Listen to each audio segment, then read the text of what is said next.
মানে সন্তান তো আসলে বাবার পার্সোনালিটি। আমি সন্তান আমার একার নয়, সন্তান আমাদের দুজনের। সুতরাং সাকিবের তৃতীয় বিয়ে মানেই আব্রাহাম খান জয় তার বাবার আদর থেকে বঞ্চিত হলো। জন্মের পরে বাবার আদর থেকে বঞ্চিত হওয়া জয়ের জীবনে বাবা নামের বটগাছটা এবার চিরদিনের মতো করেই হারিয়ে যাচ্ছে।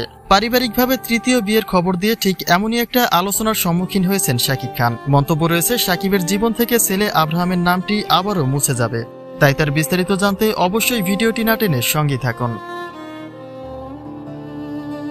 ব্যক্তিজীবনে একে একে দুইটি বিয়ে করলেও সাংসারিক জীবনটা দীর্ঘস্থায়ী হয়নি সাকিবের। অপুকে ডিভোর্সের পরে বুবলিকে তো স্ত্রী বলেও মেনে নেননি তিনি।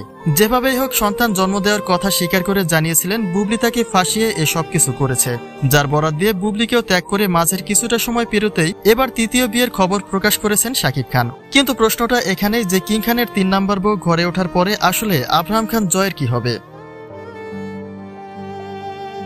আসলে সুখ নামের অচিন পাখিটা তাদের মা সন্তানের জীবনে যেন একটা মরীচিকার মতো।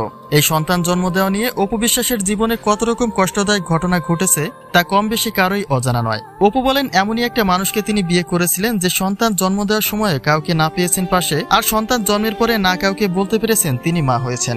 অতঃপর সাকিব তো এই সন্তান জন্মের অপরাধে স্বামী হারাই করে দিলেন অপু বিশ্বাসকে। কিন্তু ডুবি ডুবি করে সেই জীবন নামের স্রোতের ভেলায় কিছুটা সুখের দেখা না মিলতেই আবারও এক ধমকা হাওয়া এসে এলোমেলো করে যাচ্ছে তাদের মা সন্তানের ব্যক্তি জীবনকে।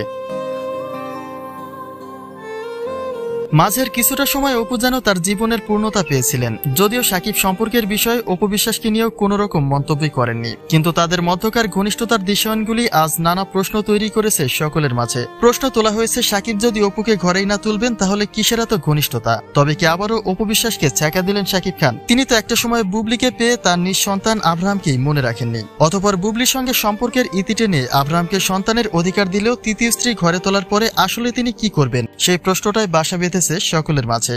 তবে এই বিষয়ে আপনার কোনো মন্তব্য থাকলে তা কিন্তু নিশ্চয়ই কমেন্ট করতে ভুলবেন না।